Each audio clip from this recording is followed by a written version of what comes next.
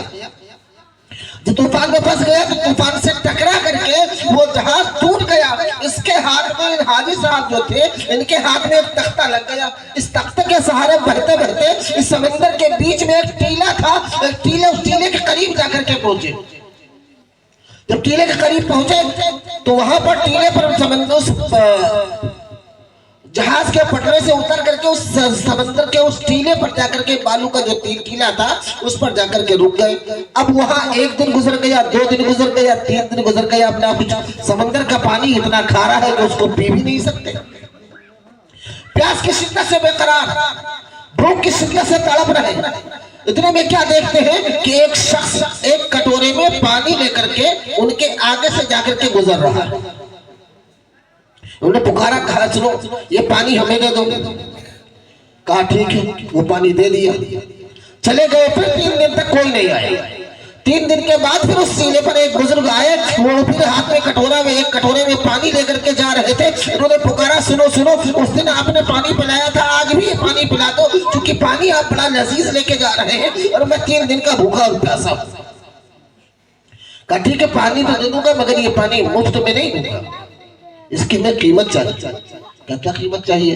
کہا تمہارے پاس کیا ہے؟ کہا ہمارے پاس، میں 7 حج کر کے واپس آ رہا ہوں۔ کیا 7 حج کر کے واپس آ رہا ہوں؟ تو کہا وہ حج مجھے دے دو، یہ پانی پی لو۔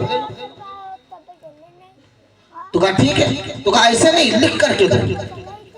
تو لکھنے کے لیے کاغذ اور قلم مانگا تو آپ نے فرمایا، وہ بزرگ جو پانی لے کر کے آیا تھے، کہا یہ پانی پی لو، پھر آئیں گے تو قلم اور روشنائی لے کاغذ لے کر کے ساتھ میں آئیں گے۔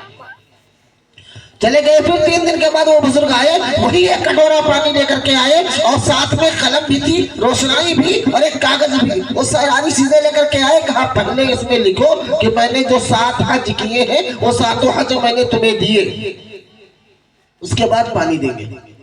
انہوں نے لکھ دیا اور سوچا یہاں کون ہے؟ ایک اکیلے یہی تو نظر آتے ہیں۔ جب انہوں نے لکھ کر کے دے دیا تو خدا کی قدرت، اللہ تبارک و تعالی جب کسی کی حفاظت کرنا چاہتا ہے، کسی کو بچانا چاہتا ہے تو آٹومیٹک سبب پیدا کر دیتا ہے۔ دور سے ایک جہاز گزر رہا تھا، تو جب جہاز کو جاتے ہوئے دیکھا تو انہوں نے ان کے پاس جو کپڑا تھا اس کپڑے کو کھڑے ہو کر کے ہلانے لگ گئے۔ جب کپڑے کو ہلانے لگے تو جہاز کے بادبان نے دیکھا کہ کوئی شخص ہے، کوئی انسان ہے جو اس ٹیلے پر ہے، تو انہوں نے ایک چھوٹی سی کشتی نکالی، اس کشتی پر بیٹھ کر کے وہ اس ٹیلے پر آئے اور اس آدمی کو بٹھایا اور حاجی صاحب کو بٹھایا اور بٹھا کر کے واپس لے جا کر کے جہاز میں پہنچے۔ پھر وہ ہندوستان آئے، جب ہندوستان آئے تو حضرت بابا فرید الدین گنج شیخ رحمۃ اللہ علیہ کی بارگاہ میں پہنچے۔ کہا چلے پھر ملاقات کریں۔ اب جب ملاقات کے لیے گئے عزیزان گرامی، تو حضرت بابا فرید الدین گنج شیخ رحمۃ اللہ علیہ فرماتے ہیں، کہو کیسا سفر رہا؟ کہا حضرت سفر کا حال تو نہ پوچھو، میں نے 7 حج کیے۔ اب بابا فرید الدین گنج شیخ رحمۃ اللہ علیہ فرماتے ہیں، تم نے 7 حج کیے مگر تمہارے پاس کیا؟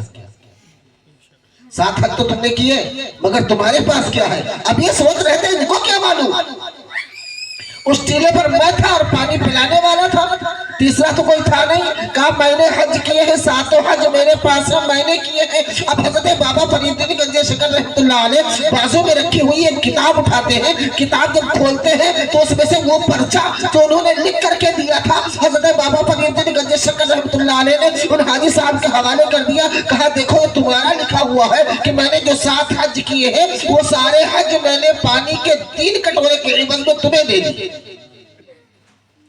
اب یہ ہکا بکا وہ ساری عبادتیں جو ساتھ انہوں نے کیے تھے وہ 3 کٹورا پانی کے عوض میں انہوں نے دے دیے۔ اب عزیزان محترم آپ اندازہ فرمائیں اگر کسی اللہ کے ولی کا ساتھ ہوتا، اگر کسی کے اللہ کے ولی کا ان کے اندر کوئی گھمنڈ رہا ہوگا نا، ان کے اندر ناز رہا ہوگا کہ ہم نے 7 حج کیے ہیں اور میرے مقابلے میں کون؟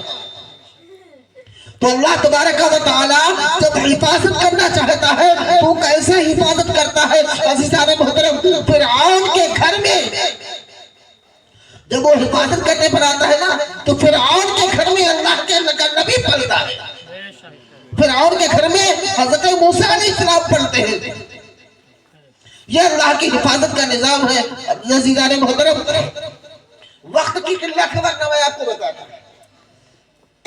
اب آئیے، یہ سیدنا غوث اعظم رضی اللہ تعالیٰ کی محفل ہے اور جس تعلق سے رچائی اور بسائی گئی ہے شادی کے موقع پر، شادی کے پربہار موقع پر۔ اب شادی میں ہوتا کیا ہے عزیزان و گرامی، یہ ہم اور آپ سب بخوبی جانتے ہیں، سمجھتے ہیں۔ ہمیں کیسا بہیو کرنا چاہیے، ہمیں کیسا معاملات ہونے چاہیے۔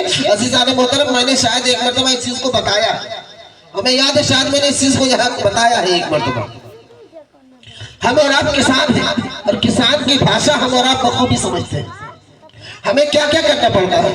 ہم لوگ سال میں 2 فصل زیادہ تر عام طور سے بوتے ہیں، بقیہ تو بہت ساری فصلیں ہوتی ہیں، 2 فصل عام طور سے بوتے ہیں، ایک گیہوں کی فصل، دوسری دھان کی فصل۔ تو دونوں فصلیں جو بوتے ہیں نا، اس پر ہمارا جب غور کریں گے، اندازہ لگائیں گے میرے بھائی، تو اس وقت ہمارے سمجھ میں آئے گا کہ قدرت کا جو نظام ہے وہ کتنا بہترین نظام ہے۔ یہ علماء فرماتے ہیں کہ یہ شادی کا معاملہ اس فصل کے اعتبار سے اس مثال کے طریقے پر سمجھو کہ فصل 2 قسم کی ہوتی ہے، ایک ہوتی ہے فصل ربی اور دوسری ہوتی ہے فصل خطی۔ یہ دونوں فصلوں میں ایک گیہوں کی فصل ایک دھان کی فصل۔ جب گیہوں کی فصل بوئی جاتی ہے تو عزیزان محترم اس کو اسی کھیت میں رکھ کر کے اس کو پانی دیا جاتا ہے، پاس لگائی جاتی ہے، محنت کی جاتی ہے، وہ اسی کھیت میں پل کر کے بڑا ہوتا ہے اور پھر بہترین شجر لگ کر کے اس سے بہترین اناج غلہ پیدا ہوتا ہے جسے ہم اور آپ استعمال کرتے ہیں۔ اور دوسری فصل جو دھان کی ہوتی ہے، وہ دھان کی فصل ایسی ہوتی ہے کہ اس کے لیے زمین بدلنا پڑتا ہے۔ جہاں پر بوجھا ہے اسی جگہ پر لگا رہنے دیں گے، صرف ایک پیڑ ہوگا اور اس کو وہاں سے نکال کر کے جب اس کی زمین چینج کریں گے نا، زمین بدلیں گے نا، تو زمین بدلنے پر پھر اس میں نکھار آتا ہے اور نکھار ایسا آتا ہے کہ ایک ایک پیڑ اتنا موٹا ہو جاتا ہے کہ یہ ہمارے ہاتھوں میں نہیں آتا۔ یہ اس کا نکھار ہے۔ یہی بنس بالکل ایسے ہی اللہ تبارک و تعالیٰ نے لڑکوں کے لیے جہاں پیدا ہوئے ہیں اس گھر کو بنایا ہے کہ وہ اس گھر میں رہے، یہیں رہ کر کے ان کی نشو نما ہو، ان کی وہ آگے بڑھیں گے، یہیں رہ کر کے وہ کامیاب ہوں گے۔ مگر جو لڑکیاں ہیں، لڑکیوں کے لیے ہمیں زمین بدلنا پڑے گا، لڑکیوں کے لیے ہمیں گھر بدلنا پڑے گا۔ جب گھر بدلے گا تو ان کے اندر نکھار آئے گا اور اس نکھار کو لانے کی ذمہ داری لڑکا والوں پر ہے جو دوسرے کی بیٹی کو اپنے گھر میں لے کے آتے ہیں۔ ان کی ذمہ داری ہے کہ اس کی دیکھ بھال کریں، اس کو سمجھیں، اس کو نہیں ہے اس نے اپنے ماں باپ کو چھوڑا ہے، اپنے رشتہ دار ناتے نات کو چھوڑا ہے، اپنی سہیلیوں کو چھوڑا ہے، اپنا وطن چھوڑا ہے، آپ کے گھر میں آئی ہے، اب اس کو سمجھنے میں وقت تو لگے گا۔ جو وقت لگے گا وہ وقت دینا یہ آپ کی ذمہ داری ہے، اور پھر اس کے بعد جیسے چاہے جس سانچے میں چاہے اس کو ڈھال لے۔ اللہ نے عورت کے اندر یہ صفت رکھی ہے کہ اس کو جس سانچے میں چاہو آپ ڈھال سکتے ہو۔ اس کے برعکس اگر آپ لڑکوں کو چاہے کہ کسی دوسرے سانچے میں ڈھال لے تو نہیں ڈھال سکتے، اس لیے کہ لڑکوں کے اندر وہ صفت نہیں جو لڑکیوں کے اندر اللہ تبارک و تعالیٰ نے عطا کیا ہے۔ باتیں زیادہ نہیں کرنی ہے، ویسے باتیں بہت ہو گئی، ہمیں اثر سننی ہے حضرت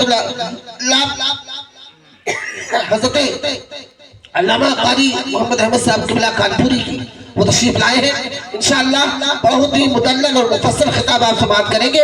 اس سے قبل محب گرامی عزیزم حضرت مولانا معصوم رضا صاحب قبلہ جو اللہ کی سرزمین سے تشریف لائے ہیں، آپ ان سے نعت و منقبت بھی سماعت کریں گے۔ ہمارا وقت بہت زیادہ ہو چکا ہے، ہم اور آپ کے اپنے ہیں، آپ جب چاہیں گے ہمیں سن سکتے ہیں، مگر یہ شخصیات بار بار ہمیں اور آپ کو نہیں ملیں گی۔ اللہ تبارک و تعالی ہمیں اور آپ کو حق بولنے اس پر عمل کرنے کی توفیق عطا فرمائے. ہم نے جو کچھ بھی کہا ہے اللہ تبارک و تعالی اپنے محبوب دانا غیوب صلی اللہ علیہ وسلم کے صدقے میں ہمیں خود اور آپ سب کو اس پر عمل کی توفیق عطا فرمائے. ہمارے کہنے میں آپ کے سننے میں جو لغزشیں خطائیں غلطیاں ہوئی ہوں رب کائنات اپنے محبوب صلی اللہ علیہ وسلم کے صدقے اور توسل سے انہیں اسے معاف فرمائے. استغفر اللہ ربی من کل ذنب واتوب الیہ. لا الہ الا اللہ محمد رسول اللہ صلی اللہ علیہ وسلم. واخر دعوانا الحمدللہ رب العالمین. السلام علیکم.